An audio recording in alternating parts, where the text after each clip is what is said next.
অন্ধকারের মধ্যে মিকা ব্লু আলাদা করে বোঝার মতো অবস্থা নেই, বাট এই যে একটা সুন্দর পড়ে তোমার যখন শেডটা আসে, সানলাইট থাকলে ভালো লাগে আরো দেখতে। স্ট্যান্ডার্ড তোমার ব্ল্যাকের থেকে এটারও দেখতে আরো ভালো লাগে। আর এই যে এই প্লাস্টিক পার্টগুলোর কারণে তোমার গাড়িটা দেখতে বিউটিফুল লাগে। কিরাবি কি একটা জাপানিজ ওয়ার্ড, এটা মানে হচ্ছে কি শাইনি, টুইঙ্কেল বা এই ধরনের রেডিয়েন্ট জিনিসপত্রগুলো গাড়ির সাথে অ্যাটাচ করা থাকে।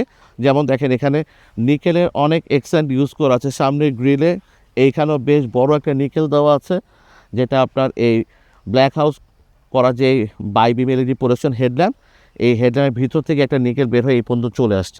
নিচেও দেখবেন এইখানে আমাদের একটা বেশ বড় নিকেলের গার্নিশিং দেওয়া আছে। প্রত্যেকটা পার্টে আপনি পিয়ানো ব্ল্যাক ম্যাটেরিয়াল ইউজ করা, সো গাড়িটা দেখতে অনেক বেশি শাইনি হয়। গাড়িটা যেহেতু ফুললি অ্যাডোকেট করা আছে, মানে আপনার পাশে কিন্তু সাইড স্কার থাকবে এবং পেছনে রিয়ার ডিফিউজার থাকবে, এবং এটা একমাত্র গাড়ি নোয়া এসআই ডাব্লিউএক্সবির মতো পেছনে আপনি যে রেয়ার স্পয়লারটা থাকে সেটা বাই ডিফল্ট ফিচার হিসেবে থাকবে। এই গাড়িটাতে আমার নোয়া এসআই বা এসআই ডাব্লিউএক্সবির মতো 16 ইঞ্চ অ্যালুমিনিয়াম ব্যবহার করে। আমাদের পার্টিকুলার গাড়িটা কালার হচ্ছে কি মিকা ব্লু। এই মুহূর্তে যদি আপনি আমাদের সাথে কন্ট্যাক্ট করেন তাহলে আমাদের হাতে আছে পার্ল হোয়াইট কালার এবং ব্ল্যাক কালার। সো এই গাড়িগুলোর রেঞ্জগুলো বলি, এই গাড়িগুলো আমরা এই মুহূর্তে মার্কেটে সেল করছি 34.5 থেকে 35.5 লাখ টাকার মধ্যে।